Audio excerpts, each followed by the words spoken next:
Hello, and welcome to Pro Wrestling Weekly UK. Today, we are going to discuss the predictions for No Surrender 2022. It will be the 14th edition of the pay-per-view No Surrender. It's happening February 19th, 2022, the same night as Elimination Chamber. As this comes to a turn of the Sunday night pay-per-views going to just Saturdays now, what is the wrestling world doing? Do we not cherish the Sunday night pay-per-views anymore?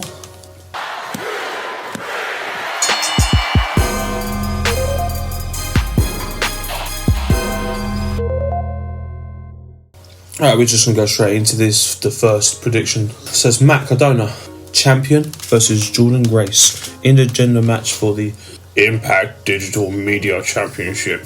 The most stupidest thing I've ever heard in my life. What are your thoughts? We're going to go quick fire round, yeah? This match means nothing, doesn't it?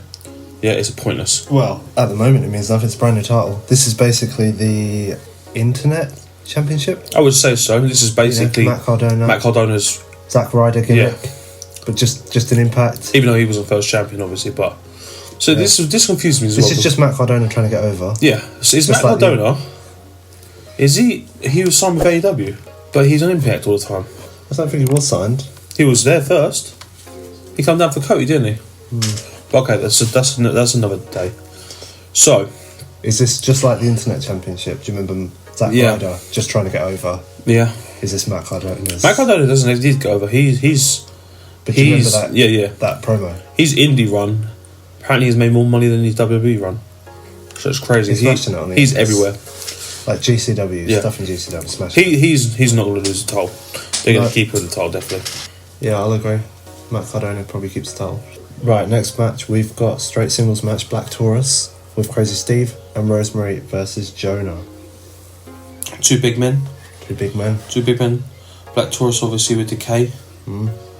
We don't know where the other member of Decay is at the moment. Just advertising Crazy Steve and Rosemary with him. This is a straight up big man match. Just a lot of high impact moves probably. Nothing too crazy. This is a typical one. I hate to say it's a typical WWE match. Gimmick central here. You got a typical, like obviously his name's Taurus, but he looks like a manta ray, does he? He's a bull. Yeah, he's a bull. So instead of the little one we used to have, what was it? El Torito. We've now got a giant one in a different company. And Jonah is a typical name for a typical Samoan. Yeah, Bronson Reed. Yeah, we used to know him as Jonah. Yeah, I think Bronson Reed. I think the way he left with WWE was crazy. He was North American champion, and then within 2 months, I think he was fired. Yeah. But Jonah, he's a very good wrestler watching in the ring. I think Jonah's got this. I don't know why, but I think Jonah will beat Black Taurus. I think he will get a big singles push in TNA, Impact, whatever you want to call them. I still believe TNA. I like saying TNA. Yeah, I mean, I don't see any reason for Jonah to lose this match. I think it's just another match to add to the push, like you say. And it's straightforward Jonah win. Cool. Next up we got EY versus Jay White. Two leaders of factions. Obviously Jay White is the leader of probably the biggest faction in the last 10 years in the Bullet Club.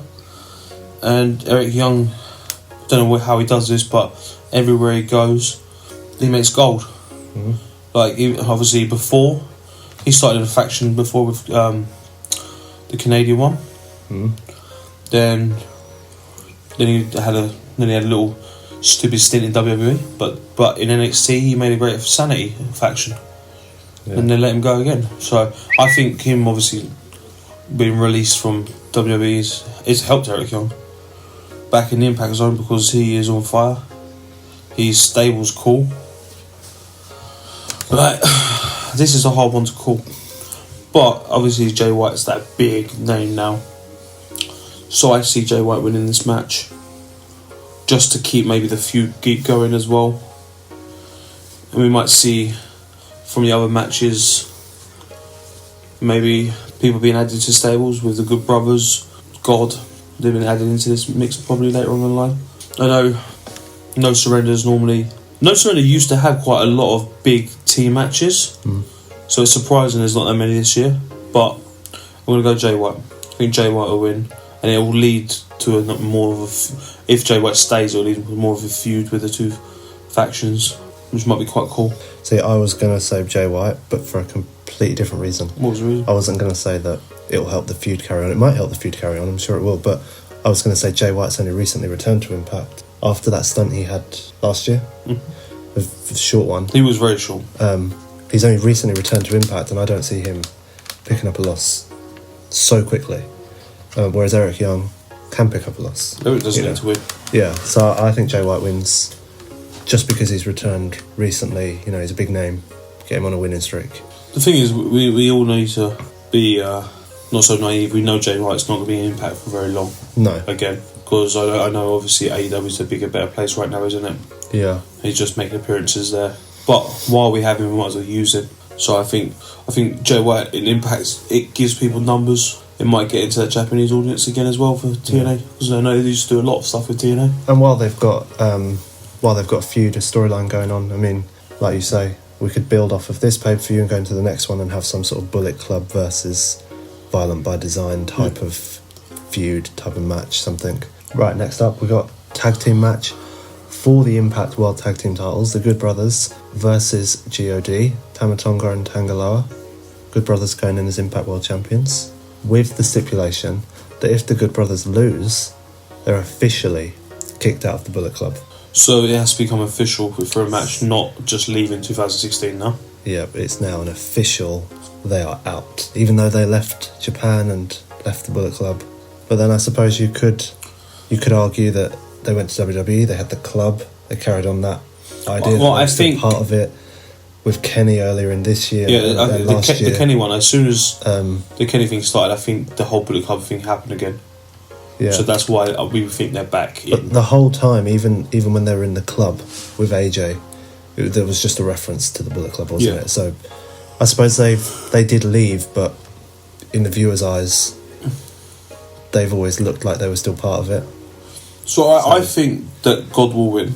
Yeah. And it'll be officially kick out. Because the Good Brothers doesn't need this. They're their own entity now. They got great looking recently, the Good Brothers. They look great in the ring. Obviously, everybody from Japan would know Guerrillas of Destiny.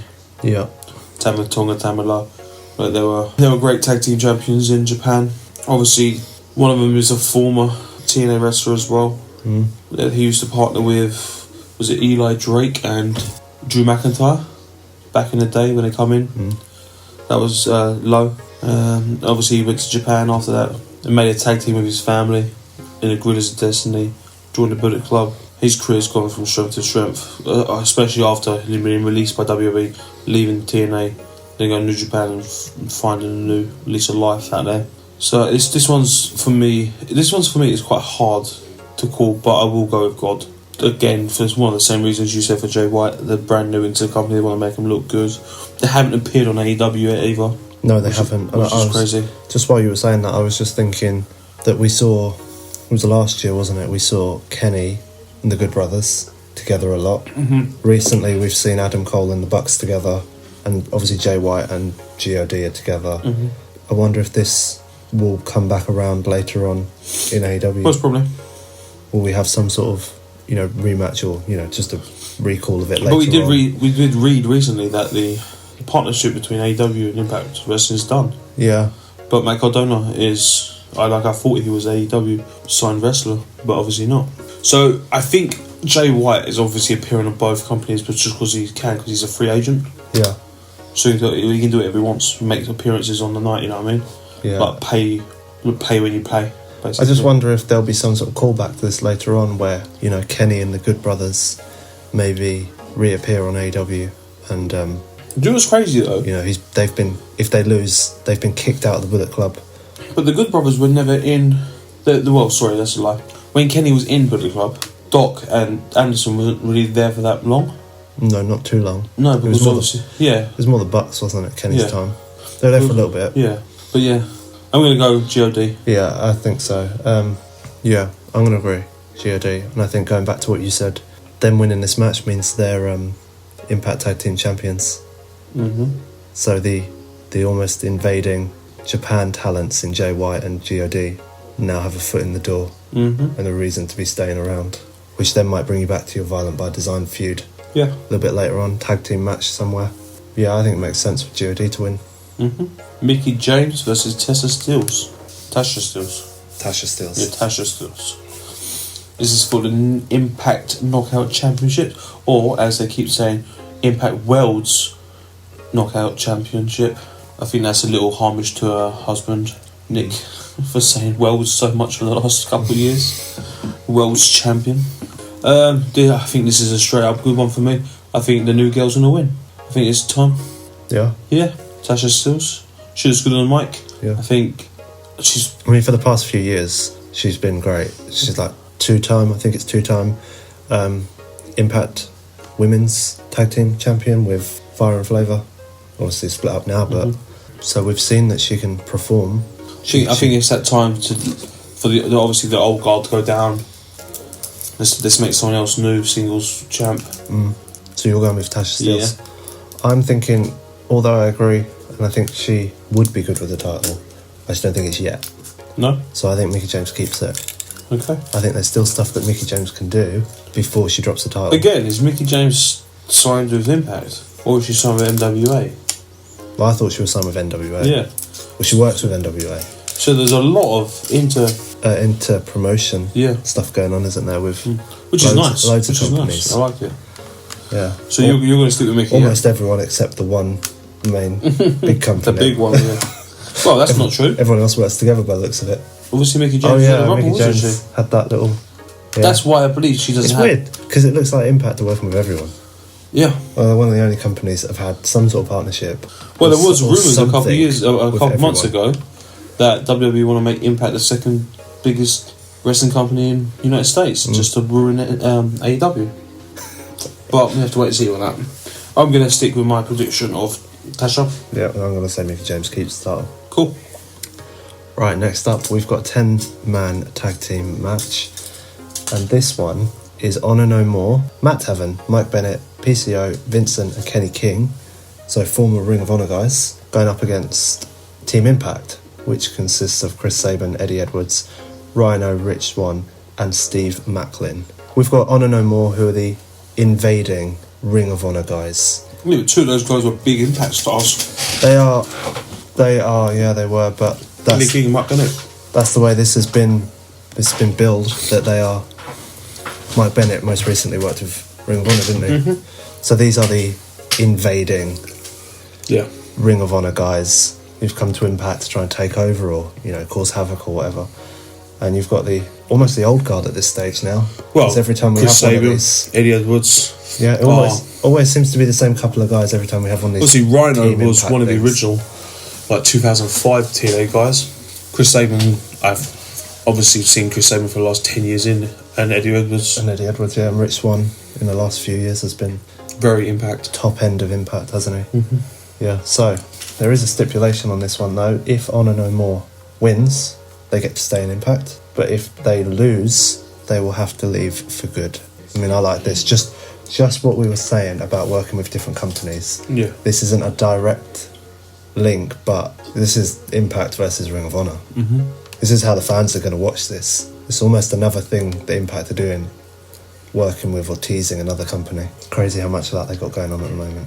Alright, what are your thoughts on this? I'm going to go with Honor No More. I think it makes sense, doesn't it? It carries on the Ring of Honor partnership. They hang around for a bit longer. There's a lot more that these guys can do. Honestly, these guys are not wrestling right now for Ring of Honor because Ring of Honor hasn't got a show yet. But that's coming back soon. So it's a good way to use guys. I mean, if Impact are going to do this... It's nice to see Mike Bennett, not Mike Kanellis, isn't it? Yeah. If Impact are going to do this invading angle, which they seem to have started with these guys coming in, these guys need to hang around a bit because there's loads of titles that they can get their hands on. It's top 8 who's invading. They've got freaking New Japan versus Impact. Yeah. They've got Impact versus Ring of Honor. Yeah, it's crazy. But if they want to do this Ring of Honor or Honor No More, it's not. It's Honor No More invasion. These guys need to win, don't they? Hang around. There's the world title, the world tag team titles, and obviously the digital media title that they could, and the knockouts title because Maria is there. We want to do an invasion storyline. Start giving them titles. Especially while Ring of Honor are not filming, not touring at the moment. It's a good use of talent that obviously going to be big when Ring of Honor comes back. Yeah. I like this. I think Honor No More has to win. Yeah. Doesn't make sense if Team Impact win for me. The only way I can see it in Team Impact thing winning is if there was Ring of Honor shows and say, now Team Impact will invade Ring of Honor. Yeah, do the other way around. It's not really happening right now, is it? Because there's no Ring of Honor. No. So The only way they could pick up the win is they've left, but then they could start doing the interference, you know, what we've seen before with like the glitches happening and that type of stuff. But I don't see these guys, this doesn't seem like their type of thing. I think they have to win. Yeah, I'm still going to stick with Honor No More. Yeah. Alright, cool. Now, we've got the Impact World Championship match. Main event time. Moose versus W. Morrissey, formerly known as Big Cass. Big Cass. How good does Big Cass look? Amazing. He looks like $1 million. Yeah, he's looking great. I like this. Obviously, Moose has just won the title back like a couple of months ago from Christian, didn't he? But And since he's had it, he's done well with it. yeah, he has done well. A couple of good matches, good defences. Well, He's a proper champion, isn't he? But I would like to see Morrissey so would I. have his time, have his moment. I would as well. I think in WWE he made a few mistakes. He had some issues. Yeah, He looks like he's come through it. yeah. He looks great. He looks determined. I'm sure he said it himself, hasn't he, in interviews? Said it loads of He's times. overcome it and he's back and he's better than working his way up. I think the guy's worked hard in the last couple of years on his life. Like, obviously we were wrestling fans, but screw wrestling when it comes to life. And obviously if wrestling now helps him, it's amazing. And I think it's time for him to win. Yeah. I think he's very good. If he doesn't win this, he'll be a world champion within the end of the year. Yeah, we'll come back to this if he doesn't win it to this show. I think he's worked hard, like you say, in the last couple of years, but even in the last couple of months since he signed to Impact, he's had some big matches, some big main events, and he's performed at all of them. You know, he looks great. I just think what a great moment that would be. So For him, for not every fan, but for many fans, to see him hold the title and him get a redeeming moment almost. this is a prediction thing though, yeah? So what is your prediction? Not your heart, your head. Choose one. Still think it's time. Yep. I think it's time. I think W. Morrissey wins. I'm going to go with W. Morris as well. Yeah, because I think him winning the title opens up a new set of feuds in Impact, and it frees up Moose to maybe be involved in some of these other angles that are going on. You know, the Team Impact, the Honor No More stuff. Because realistically, the title doesn't need to be there straight away for those other feuds, or even for Jay White, that type of stuff. So I think giving the title to Morrissey, he's worked hard, opens up a whole new set of feuds for both men that they can book for the next couple of shows. Cool. I think it's his time. Cool. That was our Impact Wrestling No Surrender predictions. Hope you guys liked. Hope you enjoyed. Please hit that thumbs up. Subscribe if you want to. And come back with more wrestling predictions, rumours, news, and very crazy wrestling rambles.